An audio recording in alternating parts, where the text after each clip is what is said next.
send it to Minister Ava.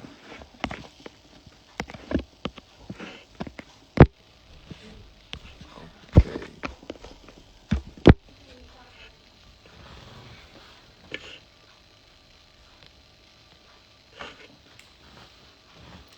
Assalamu alaikum, everybody that's joining. Assalamu alaikum. Giving it a couple more seconds for everybody, a couple more people to join. All right. Now putting on Minister Ava.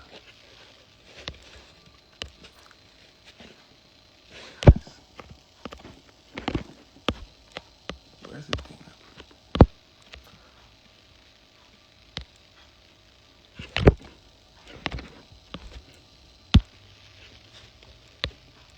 There we go. All right. Assalamu alaikum, everybody.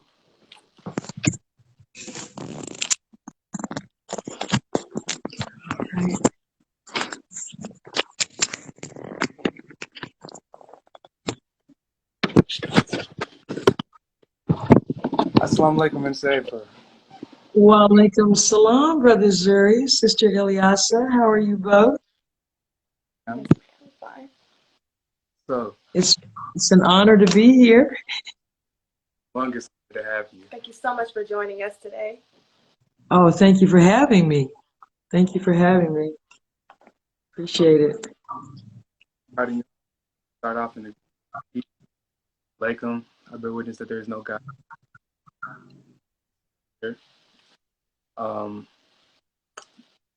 So because among the youth,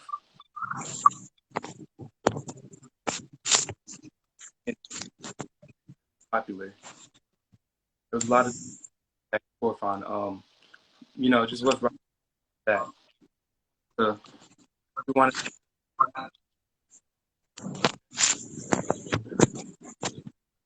That, you know, we wanted to be able to communicate with one of our top student ministers on, you know, Yes, sir.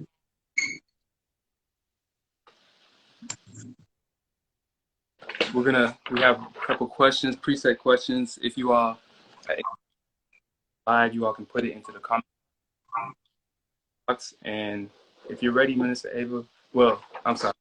I'm having a bit of a technical issue. It would happen now, right? Everything was fine pre-testing, but I'm having an issue with sound on my end. Can't hear us? I can hear you, yes, but it's going in and out.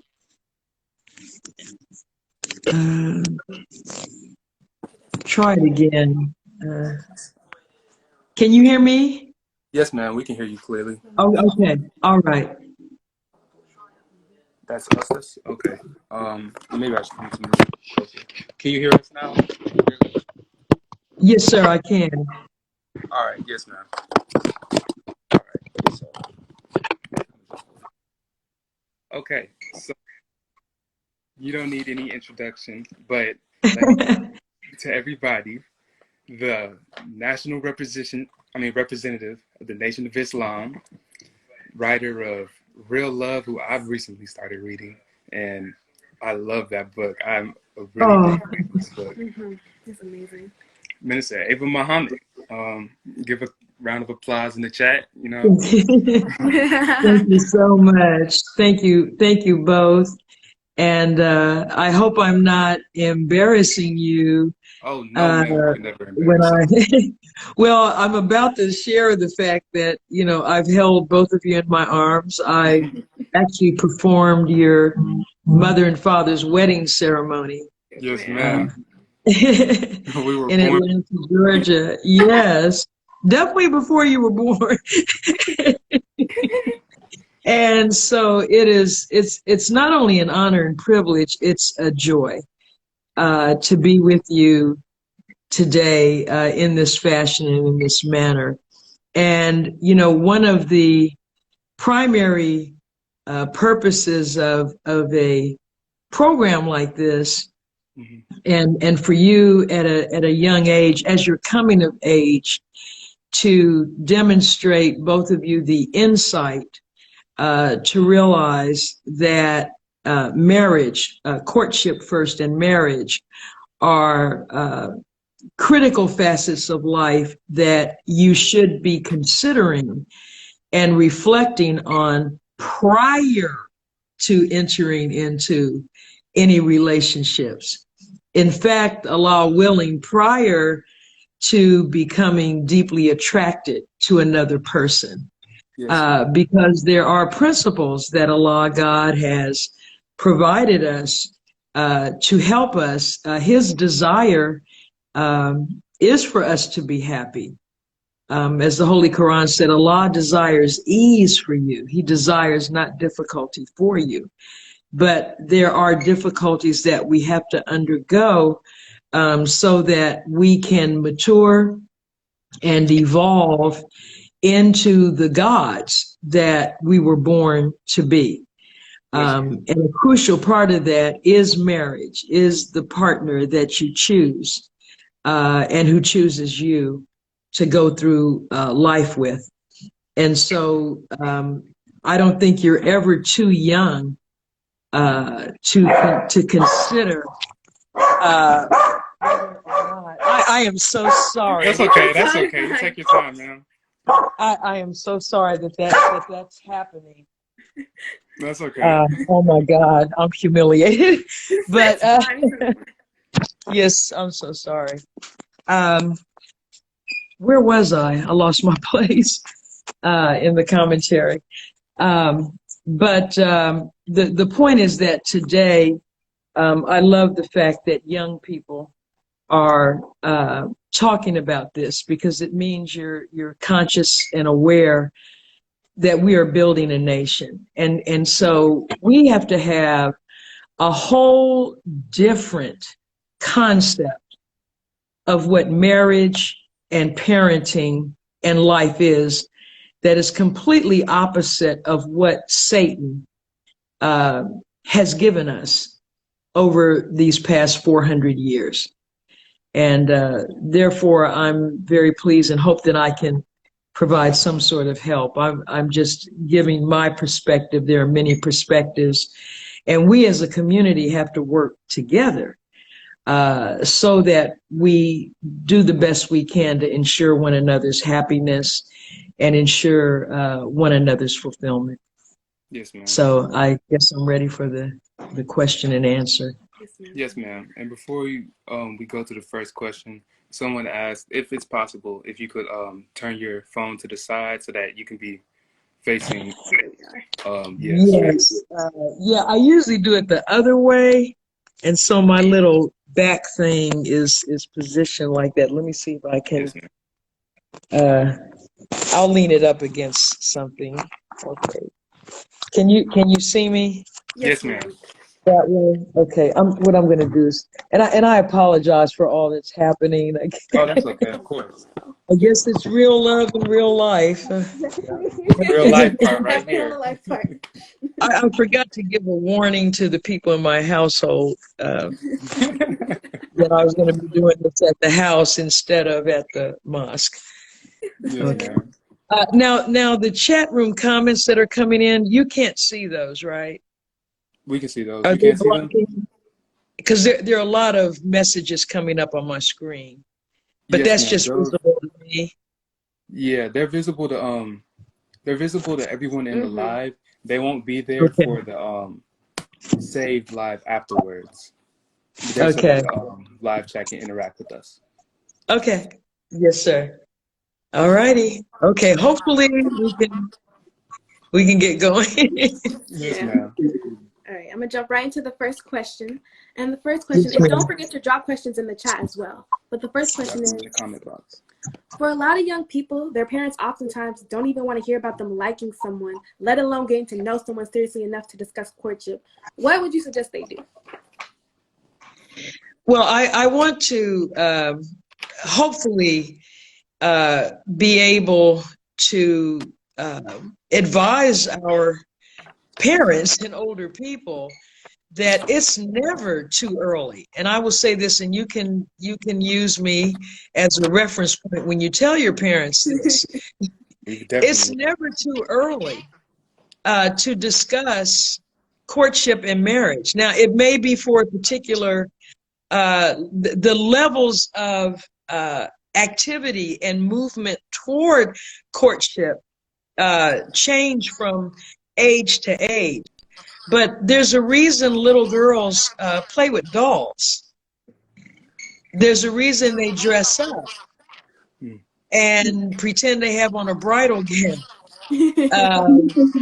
There's a reason children play house. All right, because I don't know if that's me where there's a what's wrong? There's another sound coming in. But there's a reason why, and it's because it is in our DNA. We are born with an inclination to marry and reproduce. Why? Because it is Allah's first desire. The first desire he had after his self-creation was to recreate what he had just accomplished. Mm-hmm. He wanted recognition. He wanted love. And so in searching for that, he could not look out beyond himself because he was not looking for a lesser being. He was looking for a different being through whom he could reproduce himself, but who also could provide him with not only the recognition, but the comfort and consolation that he needed. And so he studied himself, and from himself he brought forth a different being, a second self called woman. And so at a certain point, generally in what they call in this world the puberty years, when the hormones in our bodies begin to develop in the early teenage, what they call teen years, when that begins to develop, those feelings are real. And the worst thing we can do as parents is suppress that or ignore that or treat that as though there's something wrong with a young person feeling that way. I mean, did we forget that quickly, that we were once young? We have to acknowledge it, we have to nurture it, and we have to find an outlet for that energy. It's called sexual energy. And it requires an outlet until such time comes as a young person is able to court and marry. Now, we live in a society where the institution of marriage has been murdered. Yes, ma'am, for real. It's been destroyed. Nobody's even interested in getting married. Wow. Both male and female are saying, for what? What reason should I get married? Okay, because the institution has been so disrespected that it ultimately has disintegrated. This is a society that is an adulterous society. This is a society that has destroyed the Black family, but white supremacy, white people did not realize that in destroying the Black family, ultimately they would destroy their own family unit. And so now this society is almost like an every man for himself, every woman for herself. Right. And everybody is trying to figure out on their own, how am I going to make it? It's I. There's no we. And without that, you do not have a healthy, civilized society. So you tell your parents with all due respect, and you tell them that Sister Ava, who has lived many, many, many, many years on this planet, and I am in a marriage that reached 31 years old this year. Congratulations. That I can tell you that we have to acknowledge and talk to our children. I talk to my daughters. I talk to young people about courtship and marriage. I think one thing that has to be restored that was lost during slavery is the generational bond. Knowing that a child of ours would be sold, or that we could try to marry and our wife or husband would be sold, it really has deprived us of a generational bond. This thing they call generational gap, it's not real. It's a product of white society. It is the job of the elders to give advice to the young generation. It is the responsibility of the young generation to respect and take guidance from the elders. Each generation is born to solve the problems of its own time. And so if you're to be an effective parent or an effective teacher, then you almost have to be a prophet, because you have to have some insight into how life will be 20 years from now.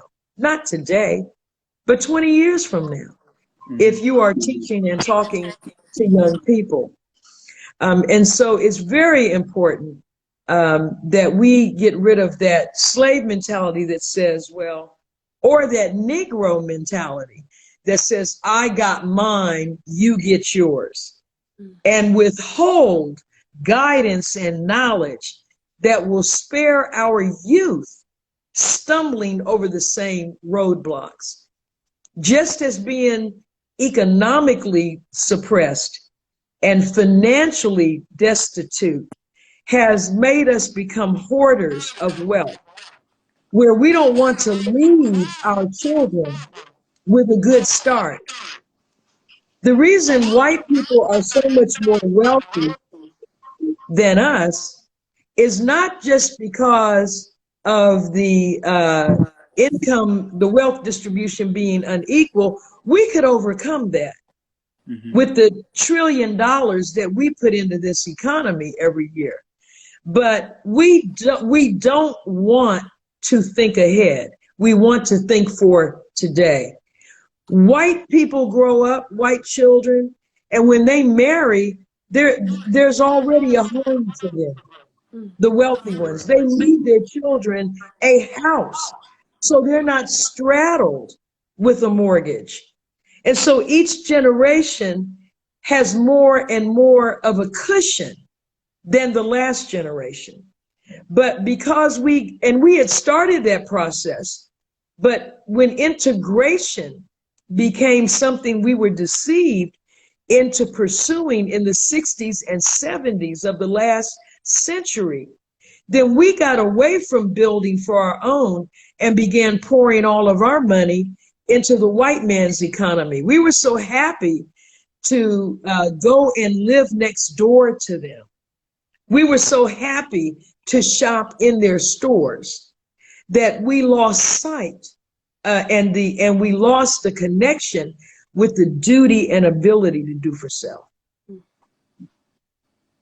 So I think I just went on and on. No, that was beautiful. That was beautiful. That was deep. Going on to the next question, I'm gonna skip a few questions on here. Go stay within topic. What are some things a mosque with a weaker courting presence could do to boost the desire of courtship among the believers?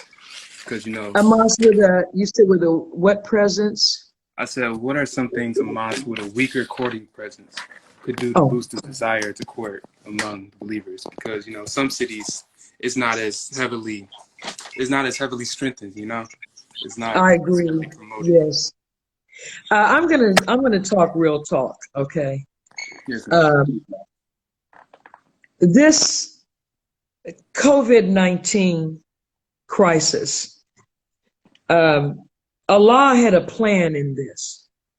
as Minister Farrakhan has told us, and certain aspects of what he has planned. Not that I know everything, Yes, ma'am. but one thing I do know is that back in 1998, Minister Farrakhan stated that the mosque structure was obsolete. Not the mosque structure. Now, what did he mean by that? What he meant is that over the last 90 years, the nation, what we call the Nation of Islam, has really been limited to mosque structure. We are just now about, because of COVID, we are about to be forced to do what God told us to do, and that is come out of her, my people. We are going to be forced in the very near future, and when I say near, I don't mean in years, I mean in months, to actually begin moving toward going into separate states and territories, going into certain states in this country and overpopulating them and taking over the government, okay, and bringing in our belief system, our culture, our way of life. And this in turn will have at its core the propagation and a campaign for the institution of marriage. I don't believe we're going to return when this passes, and the minister said that it will pass soon. This will end. Mm-hmm. Well, when it ends, anyone that thinks that everything is going to go right back like it was is mistaken. Allah wouldn't have had it happen if everything was going to go back like it was. He is unraveling America, all right? He's forcing us to be who we are, the original people. And the original people marry. Allah created everything in pairs, according to the Holy Quran, all right?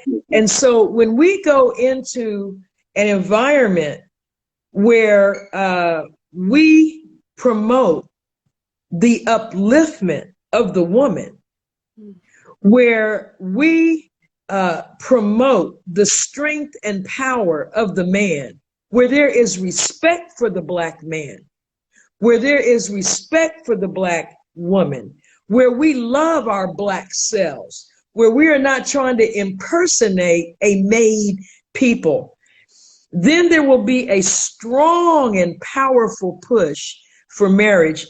Even when I came into the Nation of Islam in the early 1980s, prior to internet, not that internet didn't exist, but the social media platforms that we live on today did not exist. And all of the things that are in the environment to lure us away from righteousness, they were not there. When I came into the Nation of Islam, in every mosque and study group, marriage was constantly put in front of us. And in fact, a man could not be in the fruit of Islam too long before he was questioned by the officers and by the minister. You know, what are you going to do? What are you planning on? You've been here a year. Okay. That's too long. We don't believe in playing around. The Honorable Elijah Muhammad and Minister Louis Farrakhan have said, find somebody you can look at and love. Our courtship periods are not lengthy. They're months and not years. You know, back in the 90s, Black people started using this word, fiance. I guess it's just something we weren't aware existed. And now we can be with somebody 10 years and we're calling them our fiance. The whole time. A fiance is somebody you are engaged to marry. And there's a day certain that you have scheduled, okay? And it's not far off in the future. You have people that have 4 and 5 children. Why aren't you married yet? Well, we couldn't afford it. Excuse me? And you got children? Okay. Well, we're just living together. I'm just going to see what it's like. You can't see what marriage is like. You have to be in it. All right. There's no such thing as seeing.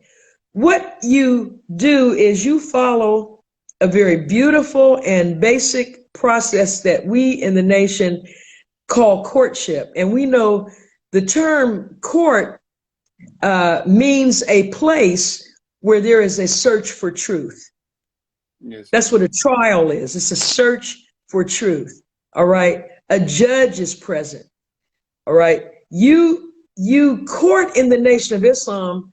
It begins by one person stating that they have an interest in the other. We don't acknowledge what is called dating or hanging out. I'm just hanging out with someone. Why? Because that practice destroys the reputation of the female. If you don't have a society where women are upheld and looked up to and women are virtuous, then it's only a matter of time before the society collapses. That's what's wrong with America right now.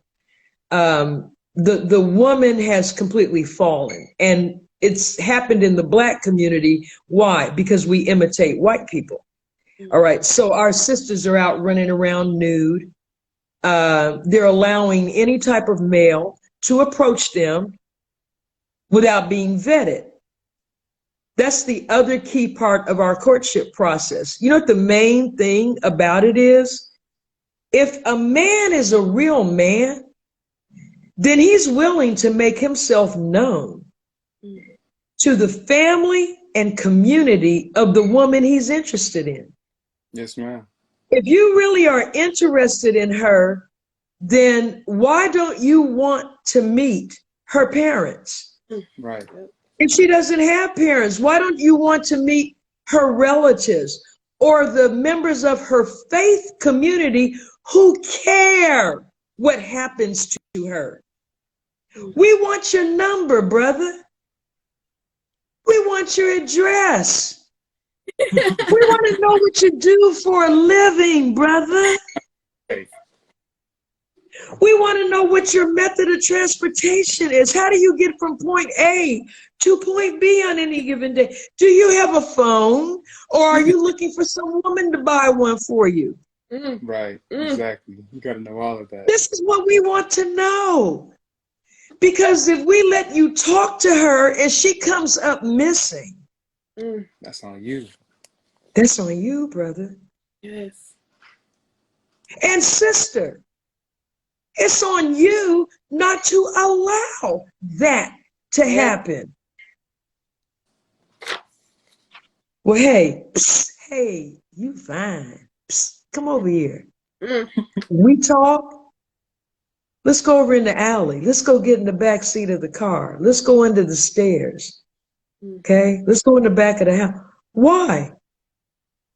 No, we're not going to do that. If you wish to talk to me, you can meet the captain. You can meet my dad. Yes. You can meet my uncle. You can meet my sister, but you're going to meet somebody. Right. Who cares about me? All right. That's what is important. And not only does that protect her, it helps the brother to realize the value of what he's after, because maybe he doesn't realize it depending on his background and his upbringing. So he needs a wake-up call. Right, right. Of what a woman is. Yes. And what you're getting when you get a woman, especially a believing woman. Okay? So this is why it's important. We want to meet you. And we want, when the marriage takes place, we want witnesses to be present. Not some, you don't need some big elaborate wedding, but we want members of the community to witness it, because the sister is letting all the other sisters know he's taken. The brother is letting all of the other brothers know For real. she's taken. She's For taken. real. This helps maintain peace in the neighborhood. Yes. So what we have to do is continue to have these types of programs and gatherings. Yes, ma'am. Because as you say, every location, first of all, it may not even have a pool of marriageable people where it's even on the minds of the officials or of the elders of the community, you see. And sometimes, unfortunately, we don't even think about it until there's some sort of problem. You know, it's like the way youth are handled in the Black community. We got to go get the youth. We got to go get the youth. Well, my husband always says, why do we have to go get them? How did we let them go? You can't go in the animal kingdom and separate the babies from the mothers. Right. They'll fight. Yeah. You go up to a panda bear and try to grab the cub. You go to a herd of zebra and see if any of the zebra parents are saying, well, you go over to school with the lions, just be careful, baby.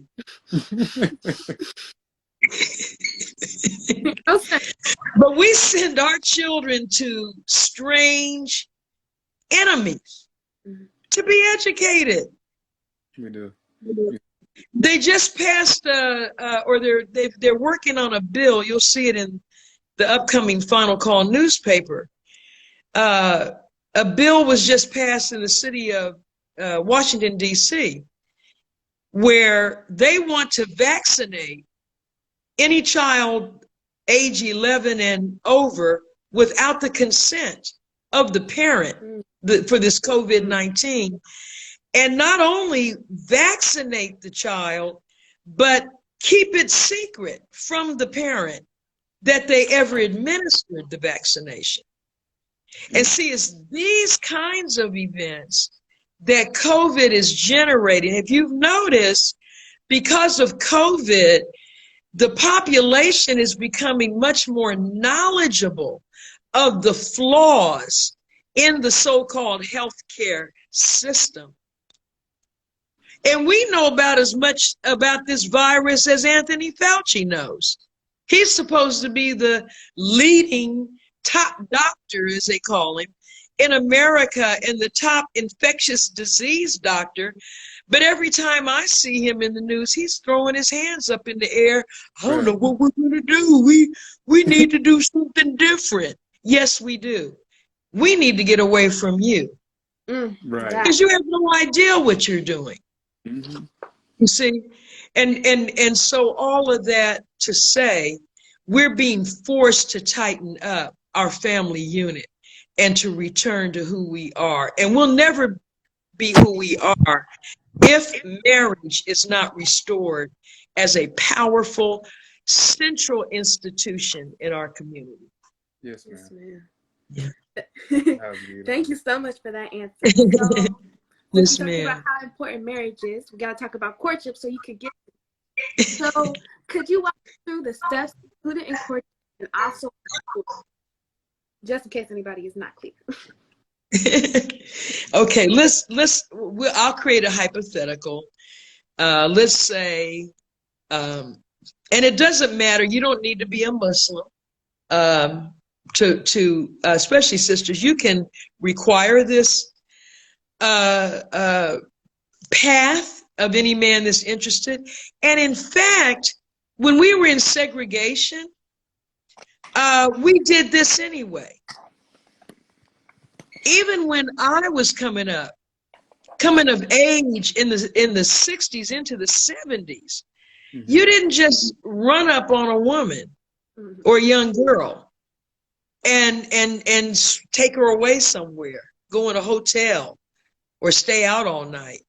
No, and as females, we were bred that way. You know, I would say even when I was in law school, okay, I went to law school at the age of, I turned 21 my first year and came out at the age of 24. Even then, living in DC, Washington, DC, by myself, I could do anything I wanted. Okay. And if a man, I'd be like, well, who are you? Okay. And I wasn't in the nation. And when white men approached me, I would say, you know, basically, how dare you? No. Right. No. Who you think you Why are? would I like to take you to dinner? No, that's not going to happen. Okay, you're a nice guy. That's not going to happen. Next. But anyway, the way our courtship works is this. Okay, let's say Brother Zuri, he sees a young lady in the mosque, in the church, in any close-knit community, and he finds her attractive. And knowing that he would like to take a wife at some point, and let's say this is about 3 or 4 years from now, he does not approach her. If he's in a mosque, he approaches one of the officers, or either the minister, one of the laborers, one of the males, and he expresses that interest in her. Now, let's say the person you approach is the FOI captain, all right? The FOI captain would advise the MGT captain of this expression of interest, okay?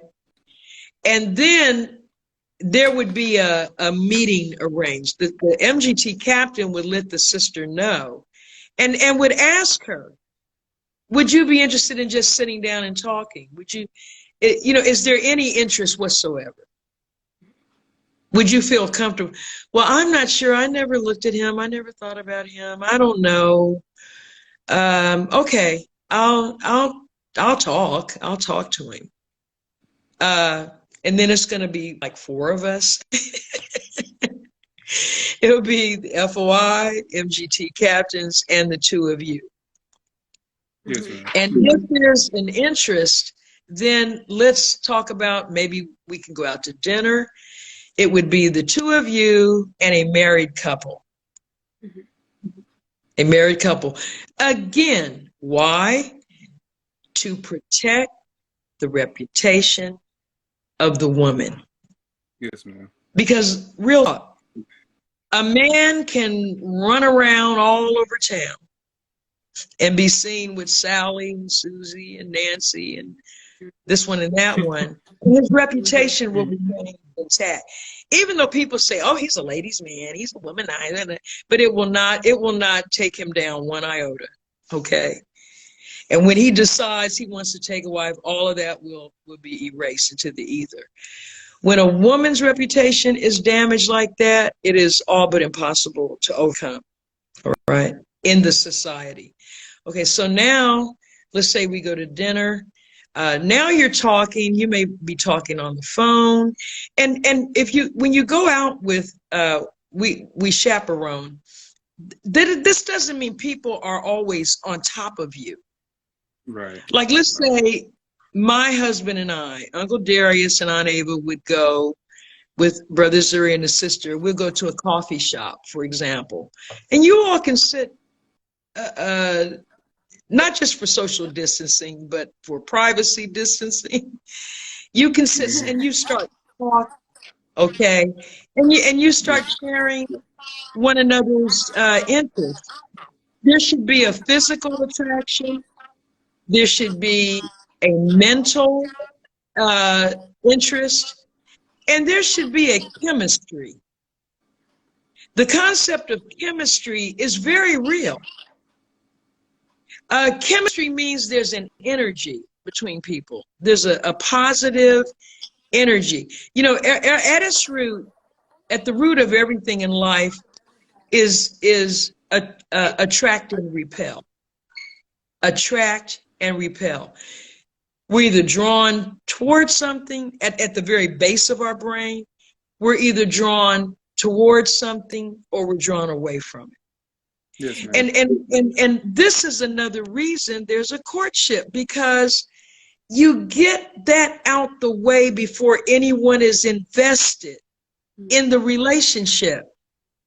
No feelings involved. Yes, ma'am. Exactly. At the worst case scenario, I may feel a little, oh, okay, you don't like me, whatever. I mean, I may feel a little pang of disappointment. My ego may get a little crack in it, but I haven't spent any time, money, emotional resources. But if you're doing this in private, out of everyone's sight and knowledge, and it starts to get deeper and deeper, and then one person, by not talking, we don't find out why.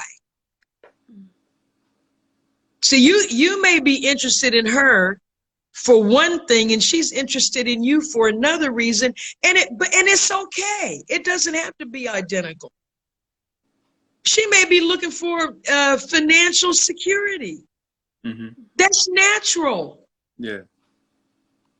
We're born, females are created with a need for the male to provide our material and financial security. The Honorable Elijah Muhammad said it's in the nature of the female to demand good treatment. Well, good treatment starts with making me secure and comfortable. Put a roof over my head. Put me in a place that has space where I'm not crunched up and we're all crowded in like sardines. Right. Okay? That's part of being made secure. So if there's some level of attraction, but then these essential needs dominate, we don't need to be put off by that. And then you have to tell each other, this is what I want in a husband. This is what I want in a wife. And you know what? And this is really what I wanted to get to. At the end of the day, it's about you. It's about you. This is why we have the course Self-Improvement, the basis for community development. Because if you're not honest with yourself about what you want, then how can you tell them?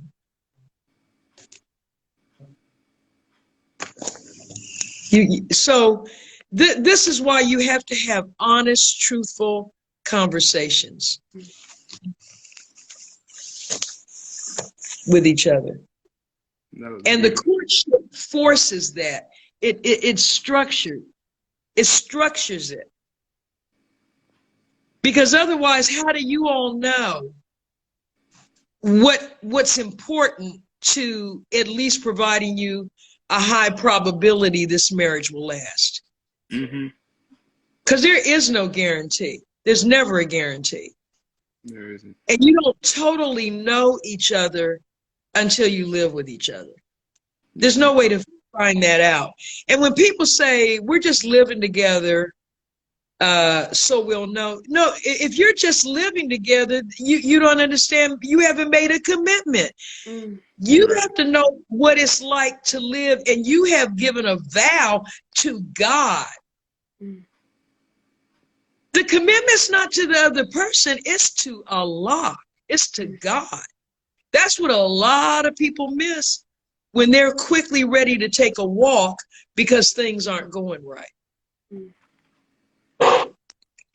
So absent some severe financial issues, absent some violence or things like that, you got to be in it for the duration. You don't leave just because somebody likes yellow and the other one likes orange. Right. And this society has made us that superficial. Where people Everything's disposable. I don't like this, so I'm gonna throw that one away and get another one. The problem is, everywhere you go, you're going to be there. That's true. It's true. Escape yourself. So the one person that's going with you as you huff and puff and walk away is you. And maybe you're the problem, Texas, as Richard Pryor said. Okay. Minister Louis Farrakhan put it like this. He said, never approach a problem as though you are not a part of it.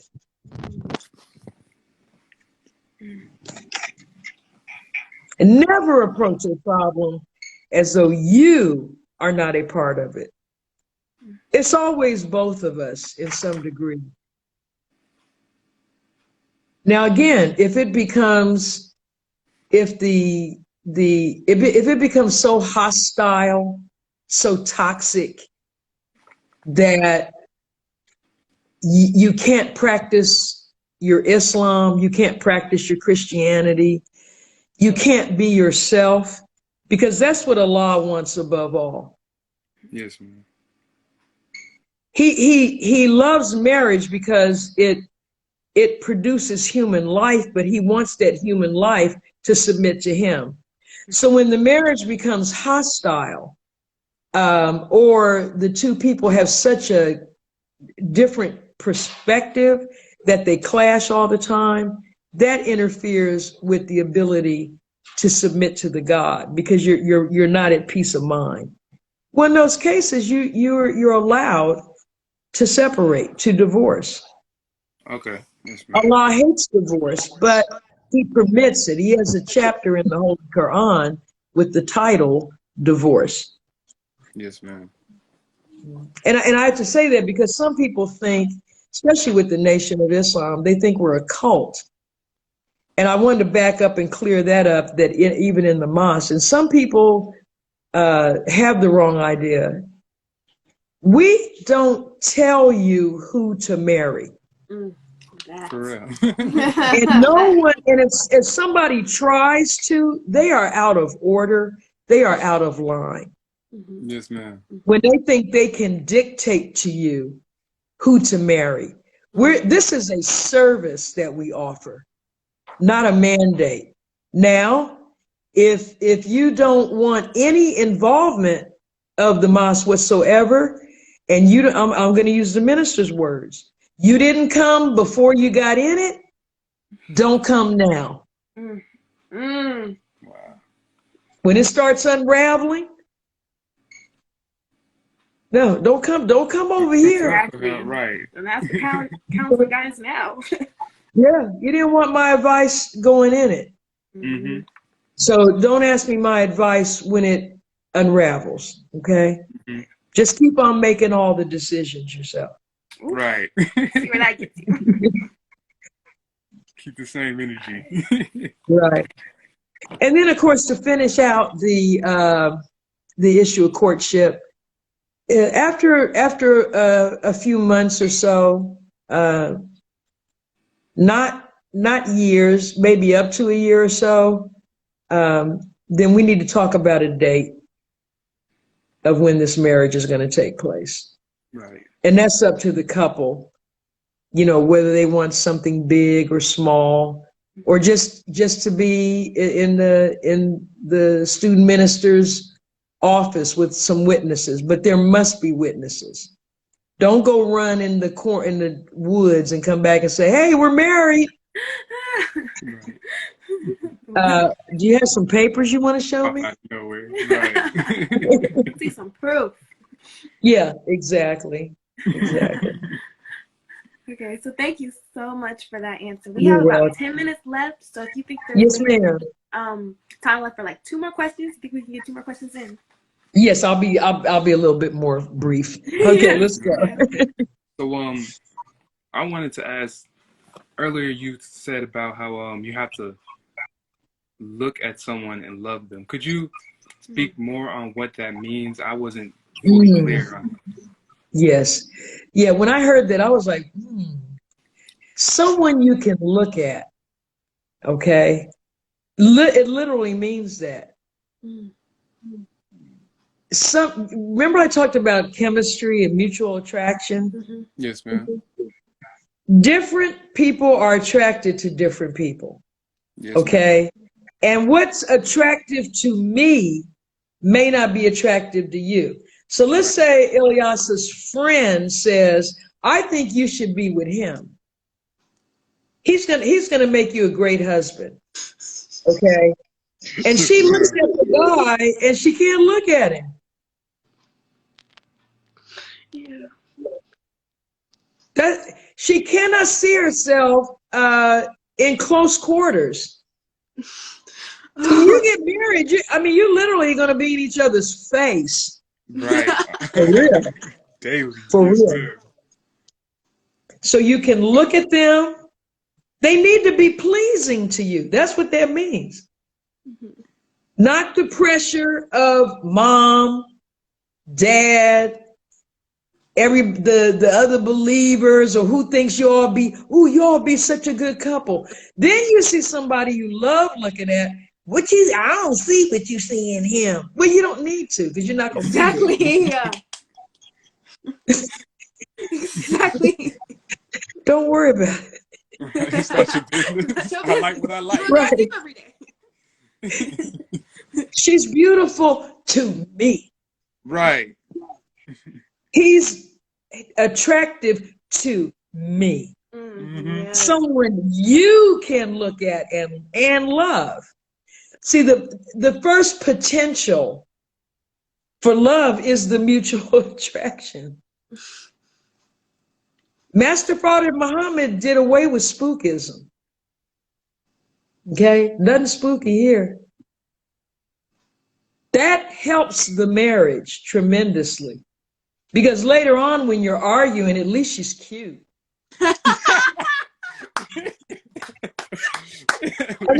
With somebody beautiful. You're talking crazy to me, and you look like death on a stick on top of it. Dang. Let me just pack my bags and go. Wow.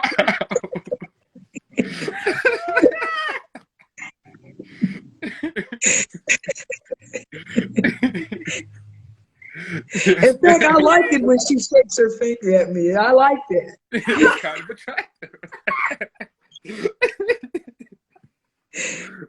That might end the argument. Let's go upstairs. You're so cute.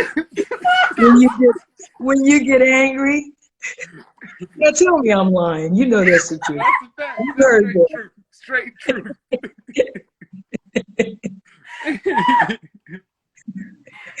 Wow.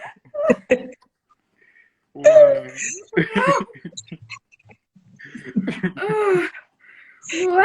You just can't stay mad at them. Oh, praise be to Allah. Well.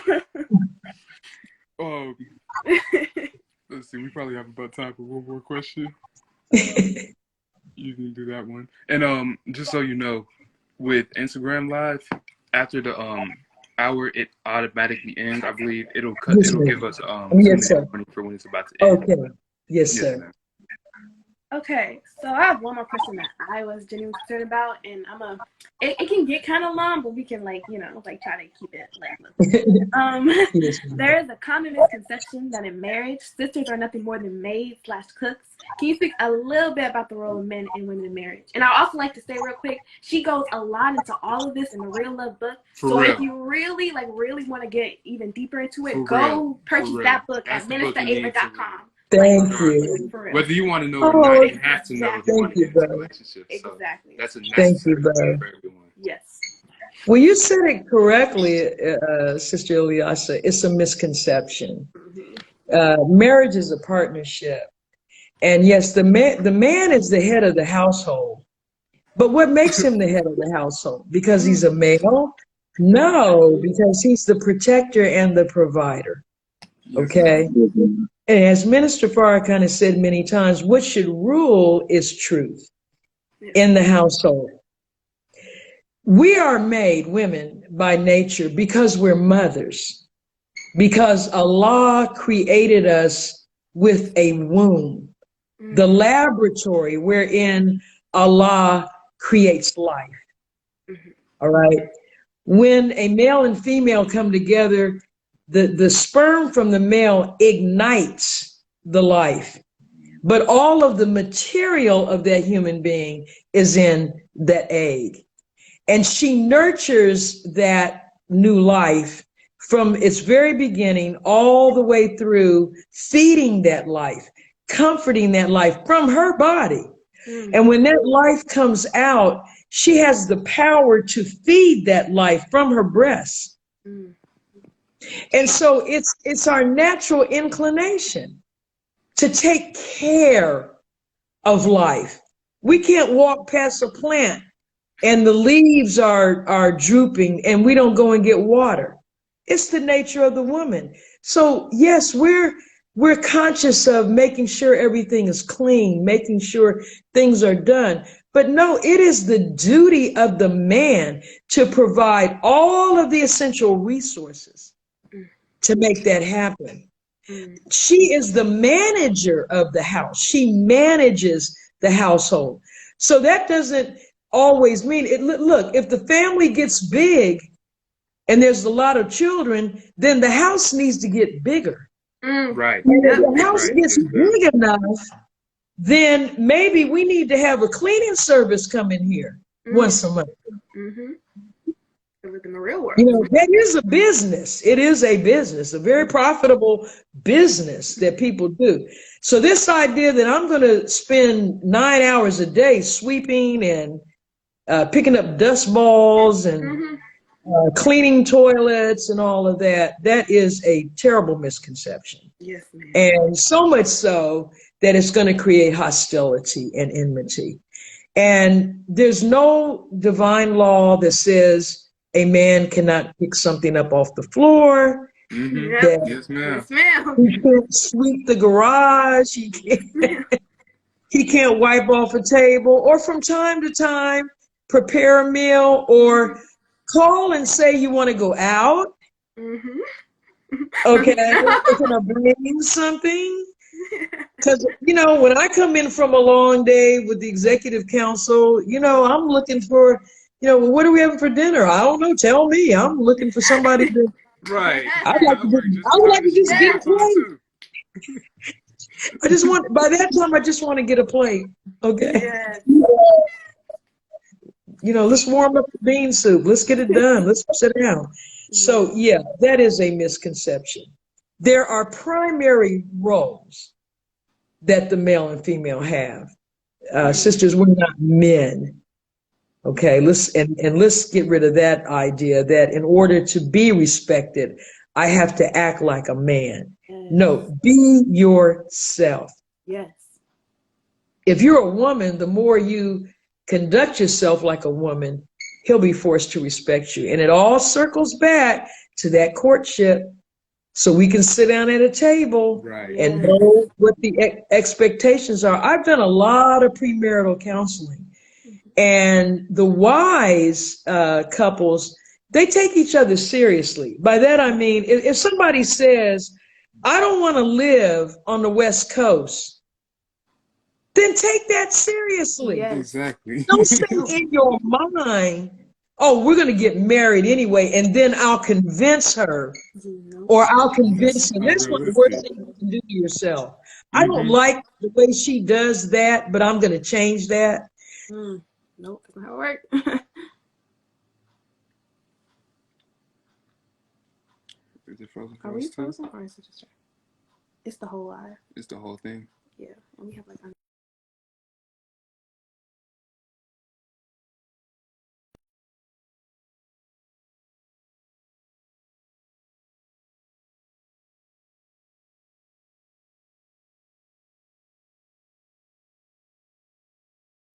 Is it?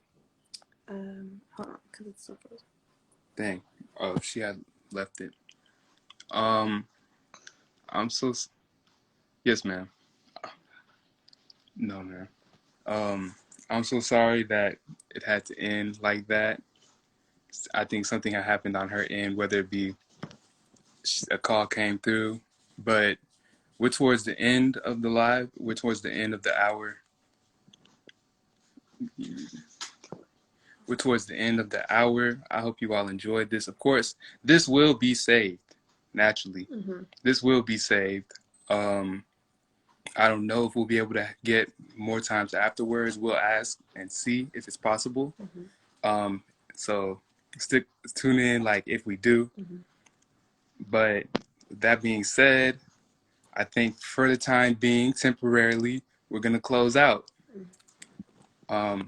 There will be more stuff like this, more to come with the Elevated Places Network. So stay tuned for all that. With that being said, we got like less than a minute left. So, assalamu alaikum. Assalamu alaikum. Thank you all for joining. Thank you so much.